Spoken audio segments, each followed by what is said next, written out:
here's the deal. This challenge is your invitation to grow. Stick with it, and you'll come out smarter and more confident. You're presented with 4 squares.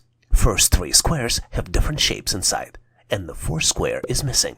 This is the square you need to calculate and select your answer out of 4 possible choices: A, B, C, and D. Remember, we're here to help build your skills, but first you need to tackle this challenge on your own.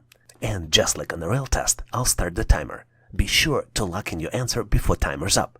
And once we're done, I'll break down the solution step by step. Let's dive in.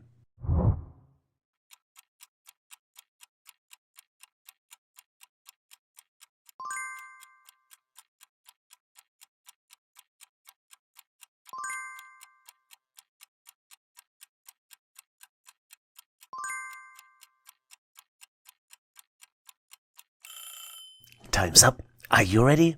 The key to solve these types of challenges is spotting the pattern. Is it always easy to find? Not at all, but it's possible. Let's take a close look together. The first and the most important thing to understand is that each square has the same shapes.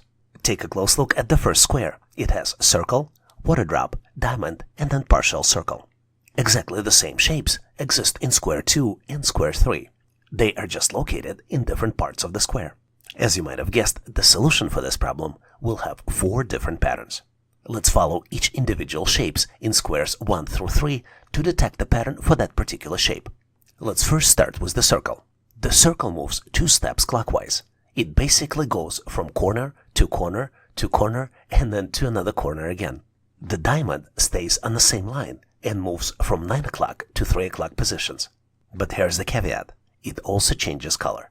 When diamond is at 9 o'clock, it has a darker color, and when it's at 3 o'clock, it has a lighter color. The partial square also moves 2 steps clockwise, but in addition, it rotates counterclockwise. It starts in the bottom left corner, then goes into the upper left corner, then continues to upper right corner, and in the target object, it will be in the bottom right corner. The only remaining shape in the circle is the water drop, and as you can see, water drop rotates clockwise in the same position. Knowing all of this information, let's build the target object. The circle will be in the upper left corner. The water drop will be pointing to the full circle at 11 o'clock. Diamond will be lighter color and will be in the 3 o'clock position. And the partial circle will be in the bottom right corner, which means that the correct answer here is choice C. But wait, are you ready to practice your skills? Try this question to see how you would do. You're presented with the series of squares. 3 squares have shapes inside, and the 4th square is missing. You need to determine the 4th square and select your answer out of 4 possible choices: A, B, C, and D. When you're confident in your answer, post it in comments and I'll share my feedback. Good luck with this fun challenge. Please consider subscribing to this channel. Skills that you learn here will be helpful for you now and also in the future. You will also have an opportunity to help other people by answering their questions and helping them solve their challenges. If this video was helpful, consider giving it a big thumbs up. This tells us that you need more content like this and we'll deliver to you in the future. Thanks for watching, and I'll see you in my next video.